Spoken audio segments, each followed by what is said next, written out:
Es cierto, siempre he sido nervioso, muy nervioso, terriblemente nervioso. Pero, ¿cómo afirman ustedes que estoy loco? La enfermedad había agudizado mis sentidos en vez de destruirlos o embotarlos. Y mi oído era el más agudo de todos. Oía todo lo que puede oírse en la tierra y en el cielo. Muchas cosas oí en el infierno. ¿Cómo puedo estar loco entonces? Escuchen y observen con cuánta cordura, con cuánta tranquilidad les cuento mi historia. Me es imposible decir cómo aquella idea me entró en la cabeza por primera vez, pero, una vez concebida, me acosó noche y día. Yo no perseguía ningún propósito, ni tampoco estaba colérico. Quería mucho al viejo. Jamás me había hecho nada malo, jamás me insultó. Su dinero no me interesaba. Me parece que fue su ojo. Sí, eso fue. Tenía un ojo semejante al de un buitre, un ojo celeste y velado por una tela. Cada vez que lo clavaba en mí, se me helaba la sangre. Y así, poco a poco, muy gradualmente, me fui decidiendo a matar al viejo y librarme de aquel ojo para siempre. Presten atención ahora. Ustedes me toman por loco, pero los locos no saben nada. En cambio, si hubieran podido verme, si hubieran podido ver con qué habilidad procedí, con qué cuidado, con qué previsión, con qué disimulo me puse a la obra. Jamás fui más amable con el viejo que la semana antes de matarlo. Todas las noches, hacia las 12, hacía yo girar el picaporte de su puerta y la abría, tan suavemente. Y entonces, cuando la abertura era lo bastante grande para pasar la cabeza, levantaba una linterna sorda, cerrada, completamente cerrada, de manera que no se veía ninguna luz, y tras ella pasaba la cabeza. Ustedes se hubieran reído al ver cuán astutamente pasaba la cabeza. La movía lentamente, muy, muy lentamente, a fin de no perturbar el sueño del viejo. Me llevaba una hora entera introducir completamente la cabeza por la abertura de la puerta, hasta verlo tendido en su cama. ¿Es que un loco hubiera sido tan prudente como yo? Y entonces, cuando tenía la cabeza completamente dentro del cuarto, abría la linterna cautelosamente. Tan cautelosamente. Sí, cautelosamente iba abriendo la linterna. La iba abriendo lo suficiente para que un solo rayo de luz cayera sobre el ojo de buitre. Y esto lo hice durante 7 largas noches, cada noche a las 12. Pero siempre encontré el ojo cerrado, y por eso me era imposible cumplir mi obra, porque no era el viejo quien me irritaba, sino el mal de ojo. Y por la mañana, apenas iniciado el día, entraba sin miedo en su habitación y le hablaba resueltamente, llamándolo por su nombre con voz cordial, y preguntándole cómo había pasado la noche. Ya ven ustedes que tendría que haber sido un viejo muy astuto para sospechar que todas las noches, justamente a las 12, iba yo a mirarlo mientras dormía. Al llegar la 8ª noche, procedí con mayor cautela que de costumbre al abrir la puerta. El minutero de un reloj se mueve con más rapidez de lo que se movía mi mano. Jamás, antes de aquella noche, había sentido el alcance de mis facultades, de mi sagacidad. Apenas lograba contener mi impresión de triunfo. Pensar que estaba ahí, abriendo poco a poco la puerta, y que él ni siquiera soñaba con mis secretas intenciones o pensamientos. Me reí entre dientes ante esta idea, y quizá me oyó, porque lo sentí moverse repentinamente en la cama, como si se sobresaltara. Ustedes pensarán que me eché hacia atrás, pero no. Su cuarto estaba tan negro como la pez, ya que el viejo cerraba completamente las persianas por miedo a los ladrones. Yo sabía que le era imposible distinguir la abertura de la puerta, y seguía empujando suavemente, suavemente. Había ya pasado la cabeza, y me disponía a abrir la linterna, cuando mi pulgar resbaló en el cierre metálico y el viejo se enderezó en el lecho, gritando: «¿Quién está ahí?». Permanecí inmóvil, sin decir palabra. Durante 1 hora entera no moví un solo músculo, y en todo ese tiempo no oí que volviera a tenderse en la cama. Seguía sentado, escuchando, tal como yo lo había hecho, noche tras noche, mientras escuchaba en la pared los taladros cuyo sonido anuncia la muerte. Oí de pronto un leve quejido, y supe que era el quejido que nace del terror. No expresaba dolor o pena.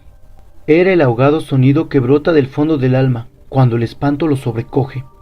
Bien conocía yo ese sonido. Muchas noches, justamente a las 12, cuando el mundo entero dormía, surgió de mi pecho, ahondando con su espantoso eco los terrores que me enloquecían. Repito que lo conocía bien. Comprendí lo que estaba sintiendo el viejo y le tuve lástima, aunque me reía en el fondo de mi corazón. Comprendí que había estado despierto desde el primer leve ruido, cuando se movió en la cama.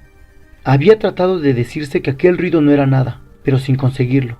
Pensaba, no es más que el viento en la chimenea, o un grillo que chirrió una sola vez. Sí, había tratado de darse ánimo con esas suposiciones, pero todo era en vano, porque la muerte se había aproximado a él, deslizándose furtiva, y envolvía a su víctima, y la fúnebre influencia de aquella sombra imperceptible era lo que lo movía a sentir, aunque no podía verla ni oírla, a sentir la presencia de mi cabeza dentro de la habitación. Después de haber esperado largo tiempo, con toda paciencia, sin oír que volviera a acostarse, resolví abrir una pequeñísima ranura en la linterna. Así lo hice. No pueden imaginarse ustedes con qué cuidado, con qué intenso cuidado, hasta que un fino rayo de luz, semejante al hilo de una araña, brotó de la ranura y cayó en lleno sobre el ojo de buitre. Estaba abierto de par en par, y yo empecé a enfurecerme mientras lo miraba. Lo vi con toda claridad, de un azul apagado y con aquella horrible tela que me lava hasta el tuétano. Pero no podía ver nada de la cara o del cuerpo del viejo, pues, como movido por un instinto, había orientado el haz de luz exactamente hacia el punto maldito. ¿No les he dicho ya que lo que toman erradamente por locura es solo una excesiva agudeza de los sentidos? En aquel momento llegó a mis oídos un resonar apagado y presuroso, como el que podía ser un reloj envuelto en algodón. Aquel sonido también me era familiar. Era el latir del corazón del viejo. Aumentó más mi furia, tal como el redoblar de un tambor estimula el coraje de un soldado. Pero, incluso entonces, me contuve y seguí callado. Apenas si respiraba. Sostenía la linterna de modo que no se moviera, tratando de mantener con toda la firmeza posible el haz de luz sobre el ojo. Entretanto, el infernal latir del corazón iba en aumento. Se hacía cada vez más rápido, cada vez más fuerte, momento a momento. El espanto del viejo tenía que ser terrible. ¿Me siguen ustedes con atención? Les he dicho que soy nervioso. Sí, lo soy. Y ahora, a medianoche, en el terrible silencio de aquella antigua casa, un resonar tan extraño como aquel me llenó de un horror incontrolable. Sin embargo, me contuve todavía algunos minutos y permanecí inmóvil. Pero el latido crecía cada vez más fuerte, más fuerte. Me pareció que aquel corazón iba a estallar, y una nueva ansiedad se apoderó de mí. Algún vecino podía escuchar aquel sonido. La hora del viejo había sonado, lanzando un alarido.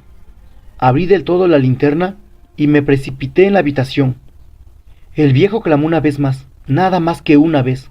Me bastó un segundo para arrojarlo al suelo y echarle encima el pesado colchón. Sonreí alegremente al ver lo fácil que me había resultado todo.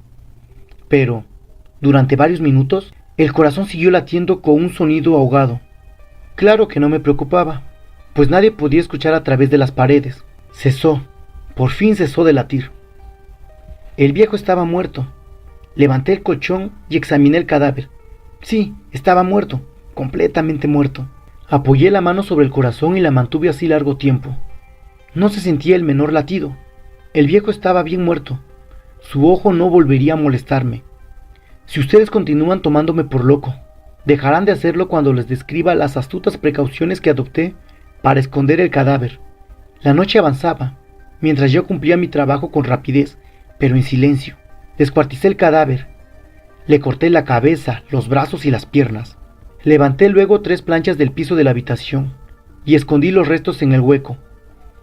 Volví a colocar los tablones con tanta habilidad que ni un ojo humano, ni siquiera el suyo, hubiera podido advertir la menor diferencia. No había nada que lavar, ninguna mancha, ningún rastro de sangre. Yo era demasiado precavido para eso. Una cuba había recogido todo. Cuando hube terminado mi tarea eran las 4 de la madrugada, pero seguía tan oscuro como a medianoche. En momentos en que se oían las campanadas de la hora, golpearon a la puerta de la calle. Acudí a abrir con toda tranquilidad, pues, ¿qué podía tener ahora? Hallé a 3 caballeros, que se presentaron muy civilmente como oficiales de policía. Durante la noche, un vecino había escuchado un alarido, por lo cual se sospechaba la posibilidad de algún atentado. Al recibir este informe en el puesto de policía, habían comisionado a 3 agentes para que registraran el lugar. Sonreí, pues, ¿qué tenía que temer? Di la bienvenida a los oficiales y les expliqué que yo había lanzado aquel grito durante una pesadilla. Les hice saber que el viejo se había ausentado a la campaña. Llevé a los visitantes a recorrer la casa y los invité a que revisaran bien. Finalmente, acabé conduciéndoles a la habitación del muerto. Les mostré sus caudales intactos y cómo cada cosa se hallaba en su lugar. En el entusiasmo de mis confidencias, traje sillas a la habitación y pedí a los 3 caballeros que descansaran allí de su fatiga, mientras yo mismo, con la audacia de mi perfecto triunfo, colocaba mi silla en el exacto punto bajo el cual reposaba el cadáver de mi víctima. Los oficiales se sentían satisfechos.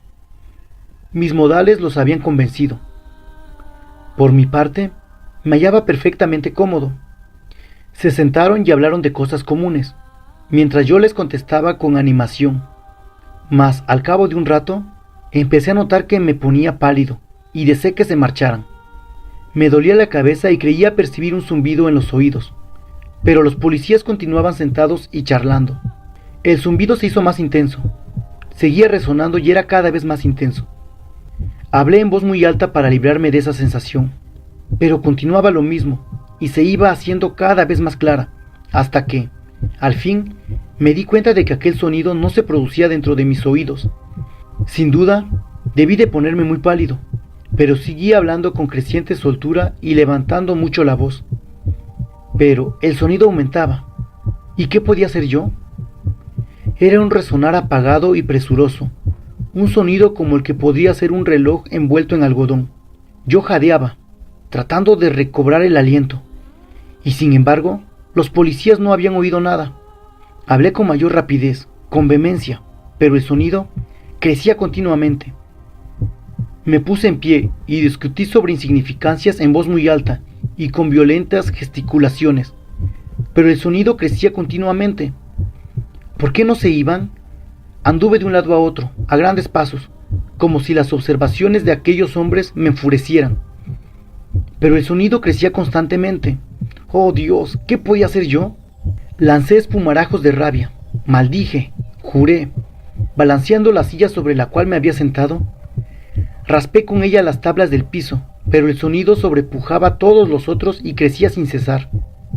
Más alto, más alto, más alto. Y entre tanto los hombres seguían charlando plácidamente y sonriendo. ¿Era posible que no oyeran? ¡Santo Dios! No, no, claro que oían y sospechaban.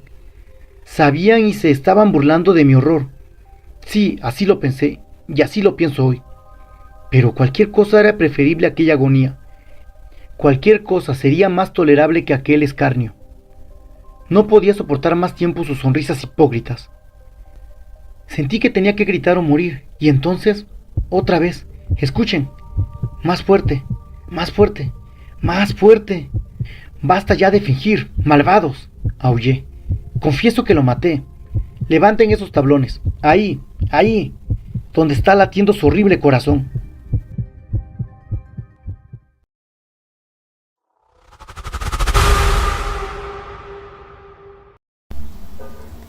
Todo el día, sentados en el patio en un banco, estaban los 4 hijos idiotas del matrimonio Mazzini-Ferraz. Tenían la lengua entre los labios, los ojos estúpidos, y volvían la cabeza con la boca abierta. El patio era de tierra, cerrado al oeste por un cerco de ladrillos. El banco quedaba paralelo a ellos, a 5 metros, y allí se mantenían inmóviles, fijos los ojos en los ladrillos. Como el sol se ocultaba tras el cerco, al declinar, los idiotas tenían fiesta. La luz enceguecedora llamaba su atención al principio. Poco a poco, sus ojos se animaban. Se reían al fin estrepitosamente, congestionados por la misma hilaridad ansiosa, mirando el sol con alegría bestial, como si fuera comida. Otras veces, alineados en el banco, zumbaban horas enteras imitando al tranvía eléctrico. Los ruidos fuertes sacudían a sí mismos su inercia, y corrían entonces, mordiéndose la lengua y mugiendo alrededor del patio. Pero casi siempre estaban apagados en un sombrío letargo de idiotismo, y pasaban todo el día sentados en su banco, con las piernas colgantes y quietas, empapando de glutinosa saliva el pantalón. El mayor tenía 12 años y el menor 8. En todo su aspecto sucio y desvalido se notaba la falta absoluta de un poco de cuidado maternal. Esos 4 idiotas, sin embargo, habían sido un día el encanto de sus padres. A los 3 meses de casados, Mazzini y Berta orientaron su estrecho amor de marido y mujer y marido, hacia un porvenir mucho más vital: un hijo. Qué mayor dicha para 2 enamorados que esa honrada consagración de su cariño, libertado ya del vil egoísmo, de un mutuo amor sin fin ninguno, y, lo que es peor para el amor mismo, sin esperanzas posibles de renovación. Así lo sintieron Mazzini y Berta, y cuando el hijo llegó, a los 14 meses de matrimonio, creyeron cumplida su felicidad. La criatura creció bella y radiante, hasta que tuvo 1 año y medio. Pero en el 20º mes, lo sacudió una noche de convulsiones terribles, y a la mañana siguiente no conocía más a sus padres. El médico lo examinó con esa atención profesional que está visiblemente buscando las causas del mal en las enfermedades de los padres. Después de algunos días, los miembros paralizados recobraron el movimiento, pero la inteligencia, el alma, aún el instinto, se habían ido del todo. Había quedado profundamente idiota, baboso, colgante, muerto para siempre sobre las rodillas de su madre. «Hijo, mi hijo querido», sollozaba ésta, sobre aquella espantosa ruina de su primogénito. El padre, desolado, acompañó al médico afuera. «A usted se lo puedo decir. Creo que es un caso perdido. Podrá mejorar, sí, educarse en todo lo que le permita su idiotismo, pero no más allá». «De acuerdo», respondía Mazzini. «Pero, dígame, ¿usted cree que es herencia? Que, en cuanto a la herencia paterna, ya le dije lo que creía cuando vi a su hijo. Respecto a la madre, hay allí un pulmón que no sopla bien. No veo nada más, pero hay un soplo un poco rudo. Hágala examinar bien».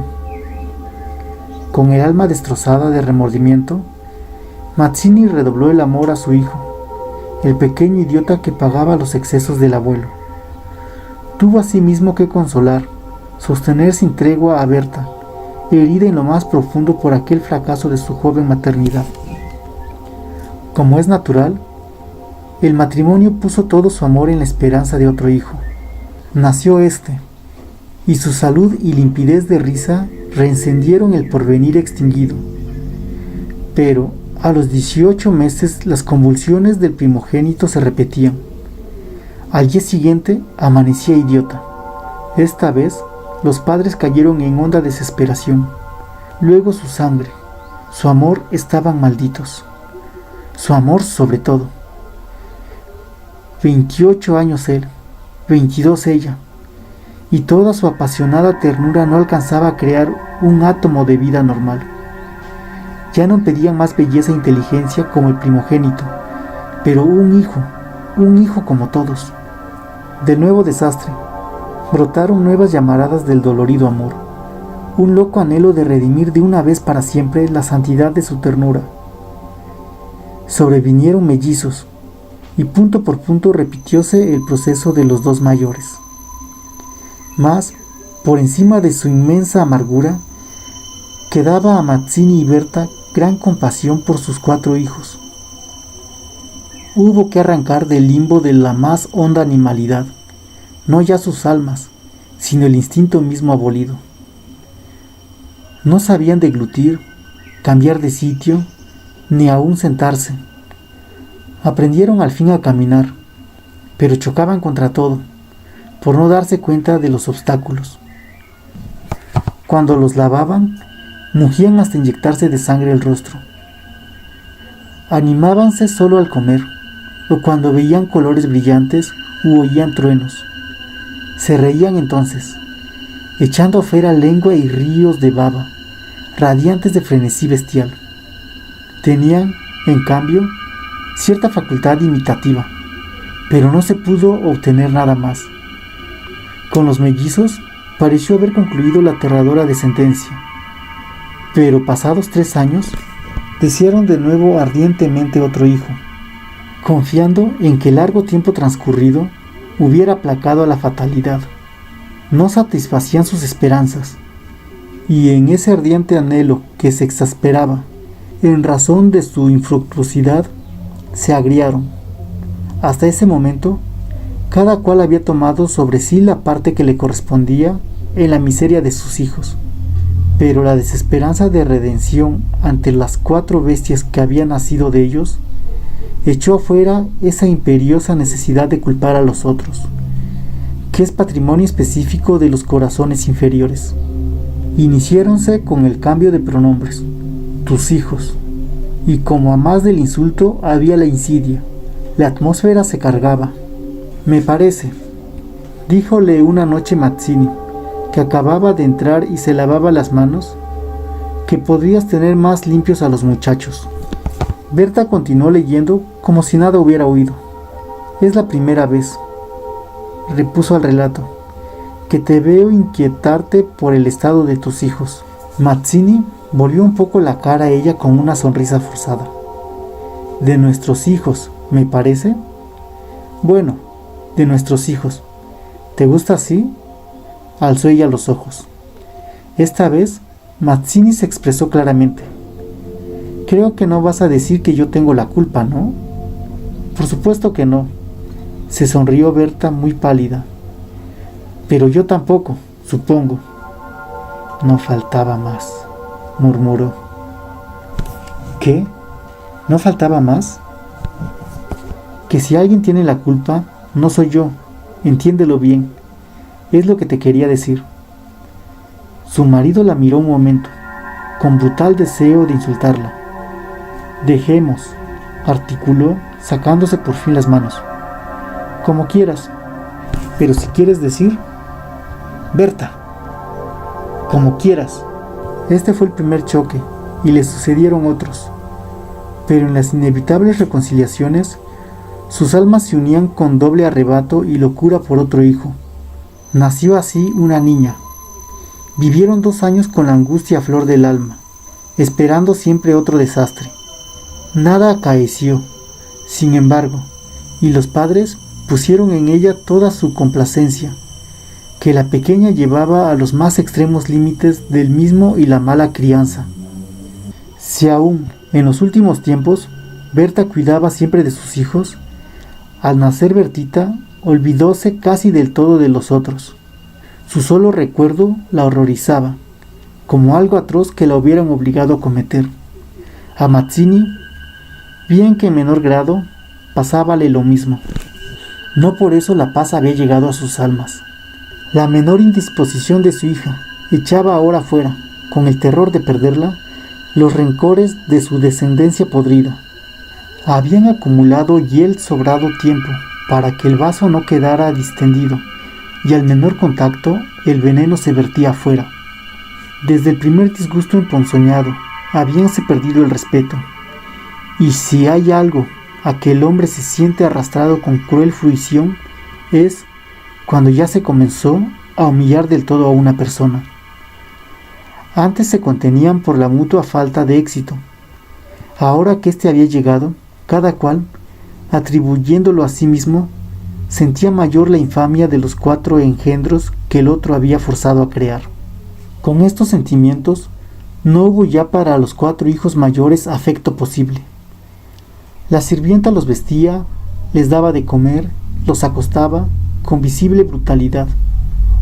No los lavaban casi nunca. Pasaban todo el día sentados frente al cerco, abandonados de toda remota caricia. De este modo, Bertita cumplió 4 años, y esa noche, resultado de las golosinas que era a los padres absolutamente imposible negarle, la criatura tuvo algún escalofrío y fiebre, y el temor a verla morir o quedar idiota tornó a reabrir la eterna llaga. Hacía 3 horas que no hablaban, y el motivo fue, como casi siempre, los fuertes pasos de Mazzini. Mi Dios, ¿no puedes caminar más despacio? ¿Cuántas veces? Bueno, es que me olvido. Se acabó. No lo hago a propósito. Ella se sonrió desdeñosa. No te creo tanto. Ni yo. Jamás te hubiera creído tanto a ti. Tisiquilla. ¿Qué? ¿Qué dijiste? Nada. Sí, te oí algo. Mira, no sé lo que dijiste, pero te juro que prefiero cualquier cosa a tener un padre como el que has tenido tú. Mazzini se puso pálido. Al fin, murmuró con los dientes apretados. Al fin, víbora, has dicho lo que querías. Sí, víbora sí, pero yo he tenido padres sanos, ¿oyes? Sanos. Mi padre no ha muerto de delirio. Yo hubiera tenido hijos como los de todo el mundo. Esos son hijos tuyos, los 4 tuyos. Mazzini explotó a su vez. Víbora tísica. Eso es lo que te dije, lo que te quiero decir. Pregúntale al médico quién tiene la mayor culpa de la meningitis de tus hijos. ¿Mi padre o tu pulmón picado, víbora? Continuaron cada vez con mayor violencia, hasta que un gemido de Bertita selló instantáneamente sus bocas. A la 1 de la mañana, la ligera indigestión había desaparecido, y como pasa fatalmente con todos los matrimonios jóvenes que se han amado intensamente una vez siquiera, la reconciliación llegó, tanto más efusiva cuanto hirientes fueron los agravios. Amaneció un espléndido día, y mientras Berta se levantaba, escupió sangre. Las emociones y mala noche pasada tenían, sin duda, gran culpa. Mazzini la retuvo abrazada largo rato, y ella lloró desesperadamente, pero sin que ninguno se atreviera a decir una palabra. A las 10 decidieron salir, después de almorzar. Como apenas tenían tiempo, ordenaron a la sirvienta que matara una gallina. El día radiante había arrancado a los idiotas de su banco, de modo que mientras la sirvienta degollaba en la cocina al animal, desangrándolo con parsimonia, creyó sentir algo como respiración tras ella. Volvióse y vio a los 4 idiotas con los hombros pegados uno a otro, mirando estupefactos la operación. Rojo. Berta llegó. No quería que jamás pisaran allí. Y aún en esas horas de pleno perdón, olvido y felicidad reconquistada, podía evitarse esa horrible visión. Porque, naturalmente, cuando más intensos eran los raptos de amor a su marido e hija, más irritado era su humor con los monstruos. ¡Que salgan, María! ¡Échelos! ¡Échelos!, le digo. Las 4 pobres bestias, sacudidas, brutalmente empujadas, fueron a dar a su banco. Después de almorzar, salieron todos. La sirvienta fue a Buenos Aires y el matrimonio a pasear por las quintas. Al bajar el sol, volvieron, pero Berta quiso saludar un momento a sus vecinas de enfrente. Su hija escapóse enseguida a casa. Entretanto, los idiotas no se habían movido en todo el día de su banco. El sol había traspuesto ya el cerco, comenzaba a hundirse, y ellos continuaban mirando los ladrillos, más inertes que nunca. De pronto, algo se interpuso entre su mirada y el cerco. Su hermana, cansada de 5 horas paternales, quería observar por su cuenta. Detenida al pie del cerco, miraba pensativa la cresta. Quería trepar, eso no ofrecía duda. Al fin, decidióse por una silla desfondada, pero faltaba aún. Recurrió entonces a un cajón de querosene, y su instinto topográfico hízole colocar vertical el mueble, con lo cual triunfó. Los 4 idiotas, la mirada indiferente, Vieron cómo su hermana lograba pacientemente dominar el equilibrio y cómo en puntas de pie apoyaba la garganta sobre la cresta del cerco entre sus manos tirantes. Viéronla mirar a todos lados y buscar apoyo con el pie para alzarse más. Pero la mirada de los idiotas se había animado. Una misma luz insistente estaba fija en sus pilares. No apartaban los ojos de su hermana, mientras creciente sensación de gula bestial iba cambiando cada línea de sus rostros. Lentamente avanzaron hacia el cerco. La pequeña, que habiendo logrado calzar el pie, iba ya a montar a horcajadas y a caerse del otro lado. Seguramente sintióse cogida de la pierna. Debajo de ella, los 8 ojos clavados en los suyos le dieron miedo. «¡Suéltenme! ¡Déjenme!», gritó sacudiendo la pierna, pero fue atraída. «¡Mamá! ¡Ay, mamá! ¡Mamá! ¡Papá!», lloró imperiosamente. Trató aún de sujetarse del borde, pero sintióse arrancada y cayó. «¡Mamá! ¡Ay, ma!». No pudo gritar más. Uno de ellos le apretó el cuello, apartando los bucles como si fueran plumas, y los otros la arrastraron de una sola pierna hasta la cocina, donde esa mañana se había desangrado a la gallina, bien sujeta, arrancándole la vida segundo por segundo. Mazzini, en la casa de enfrente, creyó oír la voz de su hija. «Me parece que te llama», le dijo a Berta. Prestaron oído, inquietos, pero no oyeron más. Con todo, un momento después se despidieron, y mientras Berta iba a dejar su sombrero, Mazzini avanzó en el patio. «¡Bertita!». Nadie respondió. «¡Bertita!», alzó más la voz, ya alterada. Y el silencio fue tan fúnebre para su corazón siempre aterrado, que la espalda se le heló de horrible pensamiento. «¡Mi hija! ¡Mi hija!». Corrió ya desesperado hacia el fondo, pero al pasar frente a la cocina vio en el piso un mar de sangre. Empujó violentamente la puerta entornada y lanzó un grito de horror. Berta, que ya se había lanzado corriendo a su vez al oír el angustioso llamado del padre, oyó el grito y respondió con otro. Pero, al precipitarse en la cocina, Mazzini, lívido como la muerte, se interpuso, conteniéndola. «¡No entres! ¡No entres!». Berta alcanzó a ver el piso inundado de sangre. Solo pudo echar sus brazos sobre la cabeza y hundirse a lo largo de él con un ronco suspiro.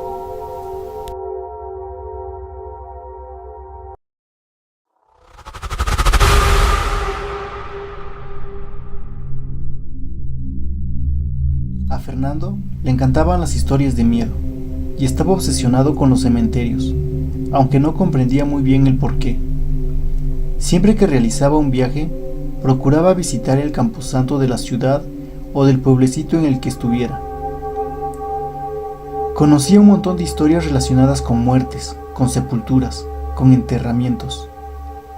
En aquella ocasión, Fernando había decidido visitar México con un viaje organizado, pero se las había ingeniado para escapar del grupo, tomar un taxi y acercarse al cementerio de Belén, un pueblecito situado a unos pocos kilómetros de donde estaban alojados. Prefirió cambiar la excursión que los llevaría a conocer varios monumentos de la zona por visitar las lápidas del cementerio de esta localidad. «En media hora estaré de vuelta», le indicó Fernando al taxista. «No se preocupe, doctor, usted no tenga prisa», le contestó el conductor. «Pero tenga en cuenta que en media hora aquí anochece». Sí, en media hora regreso». La pesada reja de la entrada chirrió mientras Fernando la empujaba. Algunos pájaros volaron asustados, lo que provocó que le recorriera un escalofrío por el cuerpo. Misteriosamente, la temperatura comenzó a descender y se levantó una ligera brisa que arrastraba las hojas secas del camposanto. Mientras paseaba por el cementerio, Fernando tuvo la extraña sensación de que alguien lo observaba desde la lejanía. «Seguramente será el taxista», pensó, Siguió observando las lápidas que se encontraban a su paso. De pronto, le llamó la atención una de ellas. Estaba en una esquina del cementerio y parecía haber sido apartada del resto deliberadamente. Era una tumba sencilla, con una losa de piedra y una pequeña lápida erosionada por el tiempo. Lo más extraño es que junto al borde de esta había crecido un imponente árbol, que ahora movía sus ramas con furia por el aire. Fernando debía de llevar un buen rato, porque en ese momento comenzó a anochecer. Don Jorge Miguel de Acuña. Aquella fuerte voz que provenía de su espalda asustó a Fernando, que casi se desmaya de la impresión. Hey doctor, no se asuste. Soy Martín González, el cuidador de este cementerio. Fernando respiró con intensidad, intentando recuperar el color perdido. ¡Qué susto, por Dios! Estaba concentrado leyendo lo que ponía en la tumba y no lo he escuchado llegar. Perdóneme, ¿qué decía?, le preguntó Fernando tembloroso. Le decía que el señor que está ahí enterrado se llamaba Jorge Miguel de Acuña y su asesinato aún es recordado por todos los habitantes de esta zona, que han ido trasladando la historia de padres a hijos. Mi padre me lo contó cuando yo tenía 9 años y me relató lo que le había sucedido a este hombre y créame que nunca se me olvidará. Mi padre me contó que este señor era un rico hacendado que vivía en una mansión a pocos kilómetros de aquí. De hecho, todavía quedan en la actualidad las ruinas de aquella impresionante casona colonial. Este hombre había hecho su fortuna en Europa. Se rumoreaba que era un marqués que provenía de Rumania. Tenía unas extrañas costumbres. Vestía siempre de negro y le gustaba pasear solo justo después de que hubiera anochecido. La gente que tenía a su servicio apenas coincidía con él porque siempre se levantaba cuando la luz del día se escapaba. Nadie se quedaba en su casa a dormir y según parece trabajaba bajo la luz de las velas hasta el amanecer. Fernando volvió a sentirse incómodo. El aire rugía cada vez con más fuerza y la oscuridad era acechante. Siga, siga, me tiene intrigado, ordenó Fernando a su inesperada guía. Al poco tiempo de llegar el extraño personaje a la zona, comenzaron a aparecer animales degollados, gatos, ovejas e incluso ratas, y los cadáveres aparecían sin una sola gota de sangre. Imagínese. El miedo comenzó a cundir entre los campesinos de la zona, que al llegar la noche se encerraban en sus casas, temerosos de que algo malo le ocurriera a alguno de los suyos. A veces observaban escondidos tras las cortinas cómo el marqués paseaba enfundado en su capa. El cuidador del cementerio encendió un quinqué que llevaba para que tuvieran algo de luz. Fernando intentaba hacerse el valiente, pero estaba aterrorizado con la historia que el responsable del cementerio le estaba contando. Uno de los campesinos, que tenía 14 hijos, comprobó horrorizado que le faltaba la más pequeña, una niña de 7 años. Se armó de valor y fue a avisar a algunos vecinos que con antorchas comenzaron a buscarla por todo el pueblo presagiando lo peor. La niña no apareció y los aldeanos acusaron al extraño marqués de ser el asesino de la pequeña. Juntos caminaron hasta su casa y lo sacaron a rastras. Todos los que allí estaban comenzaron a apalearle hasta que entre gritos de dolor don Jorge murió. Fernando deseaba que se terminara ya aquella historia. Estaba congelado por el aire gélido que azotaba y atemorizaba de verse en medio de aquel camposanto bajo la luz del quinqué con ese siniestro individuo. Espero que el taxista aún me esté esperando, pensó. ¿Y en este lugar es donde lo enterraron?, preguntó por intentar que se acabara la historia de una vez. Sí, aquí fue. Lo curioso es que a las 2 semanas de que estuviera enterrado volvieron a aparecer algunos animales muertos y desangrados. Los vecinos ya no sabían qué pensar, hasta que alguien sugirió desenterrar al muerto y clavarle una estaca en el pecho, como si se tratara de un vampiro. Todos estuvieron de acuerdo y comenzaron a desenterrar el cadáver de don Jorge. Imagínese, la gente se quedó aterrorizada. En ese mismo momento colocaron una estaca de madera sobre su pecho y la golpearon con fuerza con un mazo. ¡Dios mío! ¡Qué historia más terrible!, exclamó Fernando atemorizado. Desde luego, señor. Además, se cuenta que después del segundo entierro del marqués, y aunque al pueblo regresó la tranquilidad, comenzó a crecer este árbol junto a su lápida. La leyenda asegura que el día que este árbol sea cortado o sus raíces rompan por completo la lápida de piedra, el marqués regresará para vengarse de todos aquellos que provocaron su muerte. ¡Demonios! Bueno, señor, me tengo que marchar. Gracias por todo. Fernando no lo pensó dos veces y a pasos agigantados se dirigió hacia la puerta del cementerio, donde lo esperaba el taxista. El cuidador del cementerio golpeó fuertemente la puerta de un cobertizo cercano. El estruendo que hizo provocó que Fernando saliera corriendo a toda velocidad. El sepulturero no pudo reprimirse y lanzó una siniestra carcajada.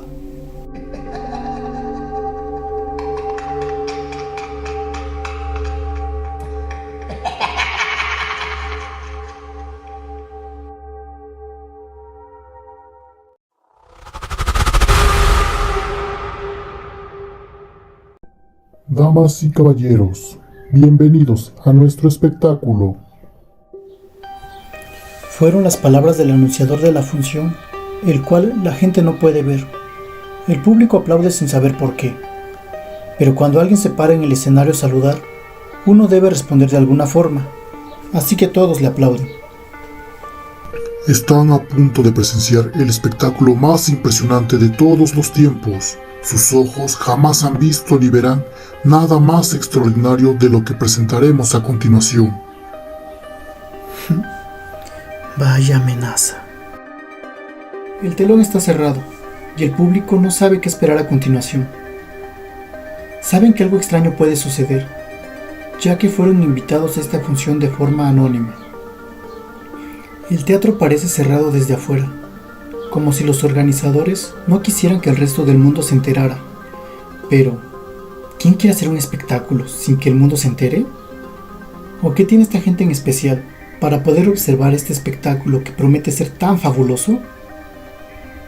El telón se abre, pero no se ve absolutamente nada. De hecho, nadie puede distinguir casi nada en ningún lado. Con trabajo alcanzan a verse unos a otros. Solo esa gran cortina roja se distinguía, pero ahora ya no está. El público está nervioso. Algunos piensan en la forma más discreta de salir, pero es tal la oscuridad y el silencio del lugar que tratar de salir sería todo un escándalo. Además, ¿qué tal si toda esta gente es realmente importante y yo solo recibí la invitación por error o por sorteo?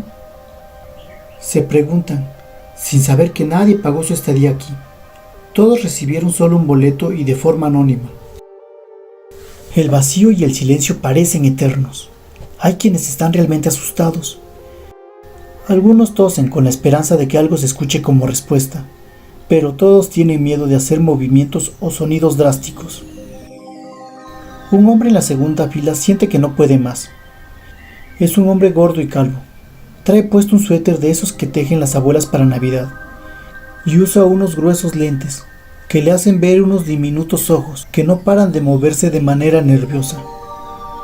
Comienza a sudar y su corazón late como nunca antes lo había sentido. Parece que quisiera salir de su cuerpo y echar a correr. La angustia y la incertidumbre están a punto de hacerlo enloquecer, cuando de pronto algo comienza a distinguirse en el escenario. Es como un ciego recuperará la vista. Se ven apenas unos bosquejos de luz que comienzan a tomar forma.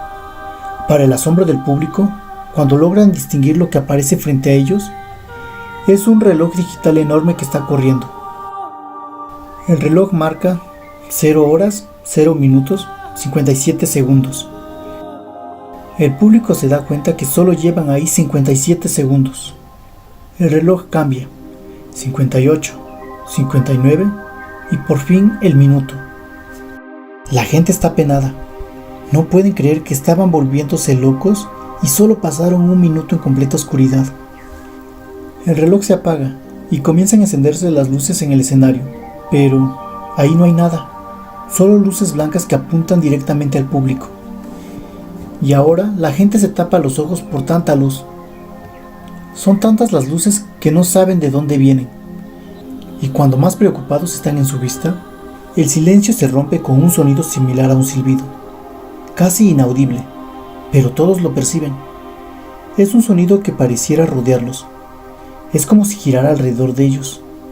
Hay quienes piensan, ¡Qué buen sistema de audio! Pero el asombro les dura poco, ya que el silbido comienza a aumentar su volumen. El público piensa que es suficiente, que ya es hora de que el maldito espectáculo comience, y se dejen de juegos, pero el sonido no para y se hace cada vez más intenso.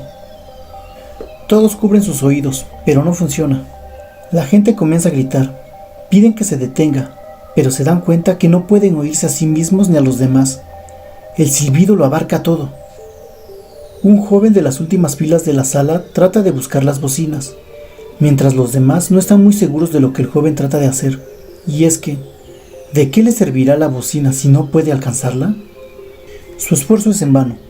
No logra encontrar nada, así que sale de su asiento para buscar la puerta, pero en la parte de atrás también hay luces apuntándole, y no puede ver nada a su alrededor. Lo único ligeramente visible es el techo donde buscaba las bocinas. El joven cae al suelo desconsolado en llanto. La gente entra en pánico, comienzan a correr buscando una salida, pero no hay forma de salir. El lugar está completamente cerrado, así que deciden escapar por el escenario. El primero en intentarlo es una mujer de mediana edad. Corre con todas sus fuerzas hacia el escenario, pero de pronto se detiene y cae inconsciente en el piso. Los demás no pueden creer lo que ven. La mujer cayó muerta con cara destrozada y su sangre parece flotar en el aire. Algunos de los presentes caen desmayados de la impresión. Los demás están en shock, hasta que un hombre de la última fila se acerca a querer tocar la sangre que flota en el aire, para descubrir que hay una enorme pared de cristal frente a ellos, la cual los separa del escenario. Es tan inmensa y clara que no la habían notado antes. Las luces que dan vuelta por el lugar y el silbido no se han detenido, así que nadie puede comunicarse. Es como si fuera un salón de ciegos, sordos y mudos. La desesperación es alucinante. La gente comienza a golpear lo que tiene enfrente, sea pared, butaca o alguna otra persona, y cuando los golpes no son suficientes, comienzan las mordidas, los jalones de cabello, y las mujeres se quitan los tacones y los encajan en cabezas, espaldas, ojos y todo lo que se les atraviesa. Los hombres se quitan el cinturón, las llaves y zapatos para lanzarlos a todo lo que se mueve. De pronto se dan cuenta que ya no solo predomina el color blanco de la luz y el negro del techo, ahora pueden verse destellos rojos por todas partes, y poco a poco se dan cuenta que ya no escuchan el silbido, aunque sigue estando ahí.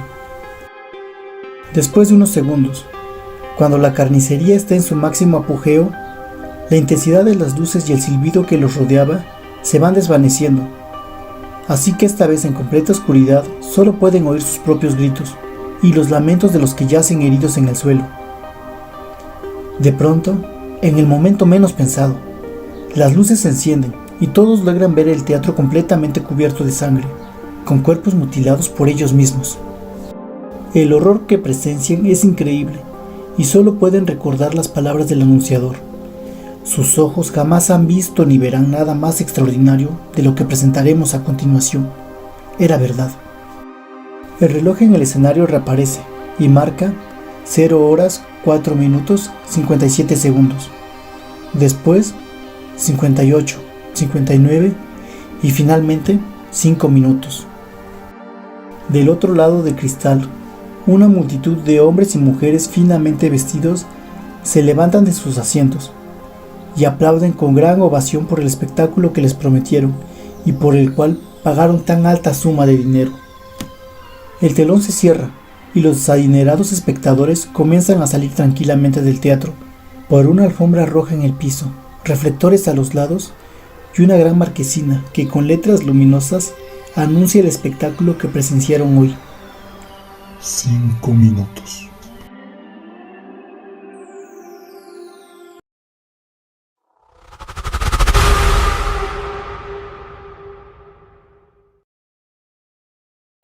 Su luna de miel fue un largo escalofrío. Rubia, angelical y tímida, el carácter duro de su marido heló sus soñadas niñerías de novia. Lo quería mucho, sin embargo, a veces con un ligero estremecimiento, cuando volviendo de noche juntos por la calle, echaba una furtiva mirada a la alta estatura de Jordán, mudo desde hacía una hora. Él, por su parte, la amaba profundamente, sin darlo a conocer. Durante 3 meses vivieron una dicha especial. Sin duda, hubiera ella deseado menos severidad en ese rígido cielo de amor, más expansiva e incauta ternura. Pero el impasible semblante de su marido la contenía siempre. La casa en que vivían influía un poco en sus estremecimientos. La blancura del patio silencioso, frisos, columnas y estatuas de mármol producía una otoñal impresión de palacio encantado. Dentro, el brillo glacial del estuco, sin el más leve rasguño en las altas paredes, afirmaba aquella sensación de desapacible frío. Al cruzar de una pieza a otra, los pasos hallaban eco en toda la casa, como si un largo abandono hubiera sensibilizado su resonancia. En ese extraño nido de amor, Alicia pasó todo el otoño. No obstante, había concluido por echar un velo sobre sus antiguos sueños, y aún vivía dormida en la casa hostil, sin querer pensar en nada hasta que llegaba su marido. No es raro que adelgazara. Tuvo un ligero ataque de influenza que se arrastró insidiosamente días y días. Alicia no se reponía nunca. Al fin, una tarde pudo salir al jardín apoyada en el brazo de él. Miraba indiferente a uno y a otro lado. De pronto Jordán, con honda ternura, le puso la mano por la cabeza, y Alicia rompió enseguida en sollozos, echándole los brazos al cuello. Lloró largamente todo su espanto callado, redoblando el llanto a la menor tentativa de caricia. Luego, los sollozos fueron retardándose, y aún quedó largo rato escondida en su cuello, sin moverse ni decir una palabra. Fue ese el último día que Alicia estuvo levantada. Al día siguiente amaneció desvanecida. El médico de Jordán la examinó con suma atención, ordenándole calma y descanso absolutos. No sé, le dijo a Jordán en la puerta de calle, con la voz todavía baja. Tiene una gran debilidad que no me explico, y sin vómitos, nada. Si mañana se despierta como hoy, llámeme enseguida. Al otro día, Alicia seguía peor. Hubo consulta. Constatóse una anemia de marcha agudísima, completamente inexplicable. Alicia no tuvo más desmayos, pero se iba visiblemente a la muerte. Todo el día el dormitorio estaba con las luces prendidas y en pleno silencio. Pasábanse horas sin oír el menor ruido. Alicia dormitaba. Jordán vivía casi en la sala, también con toda la luz encendida. Paseábase sin cesar de un extremo a otro, con incansable obstinación. La alfombra ahogaba sus pasos. A ratos entraba en el dormitorio y proseguía su mudo vaivén a lo largo de la cama, mirando a su mujer cada vez que caminaba en su dirección. Pronto Alicia comenzó a tener alucinaciones, confusas y flotantes al principio, y que descendieron luego a ras del suelo. La joven, con los ojos desmesuradamente abiertos, no hacía sino mirar la alfombra a uno y otro lado del respaldo de la cama. Una noche, se quedó de repente mirando fijamente. Al rato abrió la boca para gritar, y sus narices y labios se perlaron de sudor. «¡Jordán! ¡Jordán!», clamó rígida de espanto, sin dejar de mirar la alfombra. Jordán corrió al dormitorio, y al verlo aparecer, Alicia dio un alarido de horror. «¡Soy yo, Alicia, soy yo!». Alicia lo miró con extravío, miró la alfombra, volvió a mirarlo, y después de largo rato de estupefacta confrontación, se serenó. Sonrió y tomó entre las suyas la mano de su marido, acariciándola temblando. Entre sus alucinaciones más porfiadas, hubo un antropoide, apoyado en la alfombra sobre los dedos, que tenía fijos en ella los ojos. Los médicos volvieron inútilmente. Había allí delante de ellos una vida que se acababa, desangrándose día a día, hora a hora, sin saber absolutamente cómo. En la última consulta, Alicia yacía un estupor mientras ellos la pulsaban, pasándose de uno a otro la muñeca inerte. La observaron largo rato en silencio y siguieron al comedor. «Psst», se encogió de hombros desalentando a su médico. «Es un caso serio. Poco hay que hacer. Solo eso me faltaba, resopló Jordán, y tamborileó bruscamente sobre la mesa. Alicia fue extinguiéndose en su delirio de anemia, agravado de tarde, pero que remitía siempre en las primeras horas. Durante el día no avanzaba su enfermedad, pero cada mañana amanecía lívida. Parecía que únicamente de noche se le fuera la vida en nuevas alas de sangre. Tenía siempre al despertar la sensación de estar desplomada en la cama con 1.000.000 de kilos encima. Desde el tercer día, este hundimiento no la abandonó más. Apenas podía mover la cabeza. No quiso que le tocaran la cama, ni aún que le arreglaran el almohadón. Sus terrores crepusculares avanzaron en forma de monstruos, que se arrastraban hasta la cama y trepaban dificultosamente por la colcha. Perdió luego el conocimiento. Los 2 días finales deliró sin cesar a media voz. Las luces continuaban fúnebremente encendidas en el dormitorio y la sala. En el silencio agónico de la casa no se oía más que el delirio monótono que salía de la cama y el rumor ahogado de los eternos pasos de Jordán. Murió por fin. La sirvienta, que entró después a deshacer la cama, sola ya, miró un rato extrañada el almohadón. «Señor», llamó a Jordán en voz baja, «en el almohadón hay manchas que parecen de sangre». Jordán se acercó rápidamente y se dobló a su vez. Efectivamente, sobre la funda, a ambos lados del hueco que había dejado la cabeza de Alicia, se veían manchitas oscuras. «Parecen picaduras», murmuró la sirvienta después de un rato de inmóvil observación. «Levántelo a la luz», le dijo Jordán. La sirvienta lo levantó, pero enseguida lo dejó caer, y se quedó mirando a aquel, lívida y temblando.